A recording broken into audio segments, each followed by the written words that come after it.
papalabasin ng administrasyon na ako ay isang terorista sa loob at labas ng Pilipinas. Para mailibing ako kasama ang katotohanan kahit saan man ako pumunta. Sinabi na agad sa akin ni Speaker Romualdez na kailangan ko makapag-deliver ng 2 billion pesos kada buwan para sa pagdi-deliver ng male-maletang pera patungo sa bahay ni Speaker. Ang sinabi mismo ni Speaker Martin sa akin na hati sila ni Pangulong Marcos sa perang yon para gamitin bilang bagsakan at imbakan ng pera mula sa mga SOP, collection at deliveries na para sa Pangulo. Huwag mo akong pigilan sa mga insertions ko. Huwag ka nang makialam sa budget. Ang gusto niya ng 50 billion pesos na insertion. Ngunit ang sagot ng Pangulo, humingi ka ng bago or dagdag na insertions.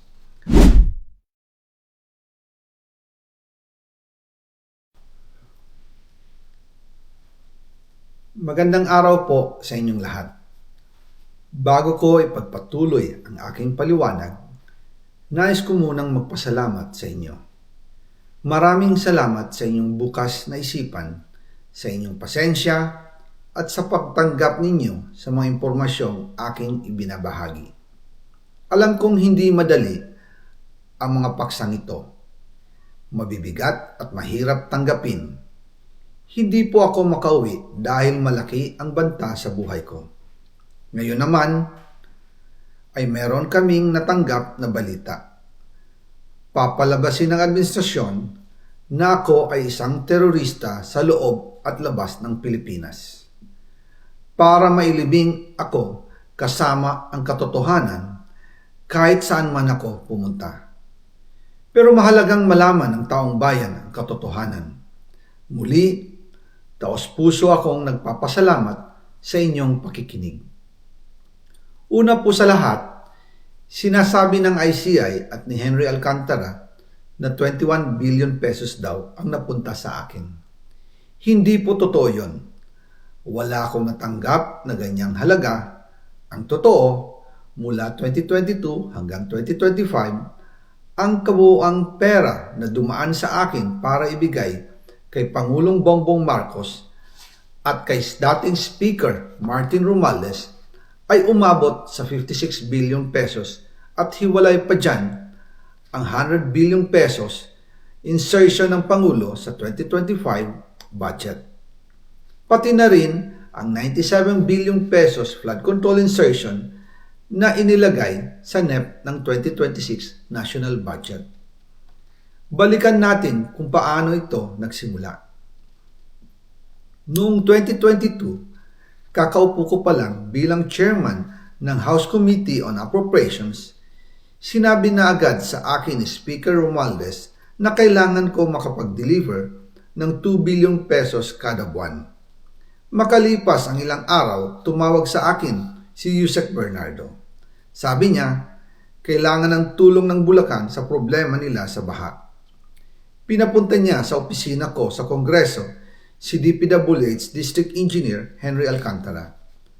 Sa naging meeting namin ni Alcantara, siya mismo ang nag-offer kung paano ang hatian sa mga proyekto ng DPWH. 22% para kay Speaker Romualdez, 2% para kay Yusek Bernardo at 1% para sa kanya. Doon po nagsimula ang tinatawag nilang deliveries. Ang sistema po ay ganito. Ang mga tao ni Henry Alcantara ay nakikipag-ugnayan sa mga tao ko na sina Paul Estrada at Mark Tiksay. Sila ang tumatanggap na pera mula sa mga tao ni Alcantara. Minsan sa bahay ko sa Valle Verde, minsan naman sa BGC parking. Pagkatapos nilang makuha ang pera, sila Mark at Paul naman ang nag-aayos o nakikipag-coordinate sa tauhan ni Speaker Martin Romualdez na si Jocelyn Sereno para sa pagdi-deliver ng male-maletang pera patungo sa bahay ni Speaker. Una, sa North Forbes Park sa McKinley Drive at nang lumipat siya sa number 14 Nara Street, South Forbes Park. Gusto ko pong linawin, hindi ako nakikialam sa mismong proseso ng paghatid. Dumaan lang po sa akin ang pera na agad dinideliver kay Speaker Romualdez. Ako lang po ang nagko-confirm sa text kay Speaker kapag nadala na ang pera sa bahay niya. At lahat ng ito, mula sa unang utos noong 2022 hanggang sa huling delivery noong 2025. Umabot sa mahigit 55 billion pesos plus ang naihatid sa bahay ni dating Speaker Martin Romualdez. Madalas hindi nabubuo ang hinihinging 2 billion pesos bawat buwan ni Speaker, kaya iyan ang final total.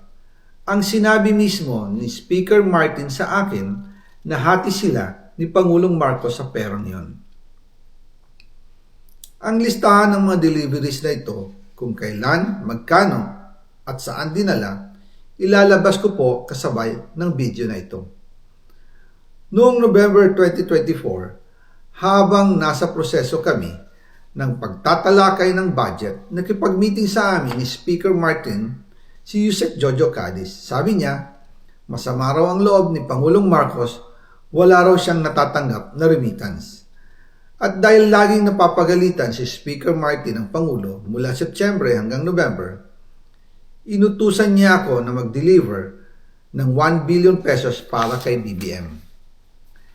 Ayon pa kay Yusek Jojo, nang ipaalam niya ito sa Pangulo, ang utos sa kanya ng Pangulo ay mag-ingat at siguraduhin si Yusek Jojo lang ang maghahatid. Ang instruction po sa akin ni dating Speaker Martin Romualdez ay dalhin sa number 30 Tamarin Street, South Forbes Park at ibigay kay Yusek Jojo Cadiz dahil ito raw ang drop-off point na malapit sa bahay ng Pangulo.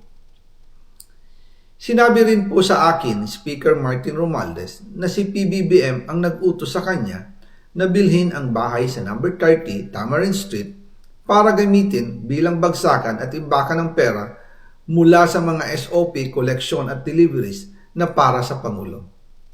Noong December 2, 2024, personal kong i-deliver ang 200 million kay Yusek Jojo Cadiz sa number 30 Tamarin Street, South Forbes Park. Ayon sa kanya, dadalhin daw niya ito sa bahay ng Pangulo sa number 41 Nara Street, South Forbes Park. Kasunod nito, noong December 5, 2024, muli akong nag-deliver ng 800 million sa parehong address at Yusek Jojo Cadiz pa rin ang tumanggap. Sabi niya, iyon naman ay dadalhin sa bagong bahay ng Pangulo sa South Forbes Park. Sa kabuuan, 1 billion pesos ang personal kong naihatid.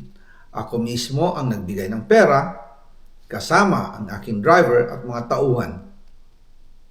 At lahat ito ay base sa direktang utos ni Speaker Martin Romualdez. At dyan po nabuo ang kabuuang halagang 56 billion na ipinadala mula 2022 hanggang 2025. Pero kahit na na-deliver na ang 1 billion pesos para kay Pangulong Marcos at kahit na naisama na rin sa 2025 budget ang 100 billion pesos insertion sa pamamagitan ng BICAM Committee, ayon mismo sa utos ng Pangulo, nagagalit pa rin daw si BBM.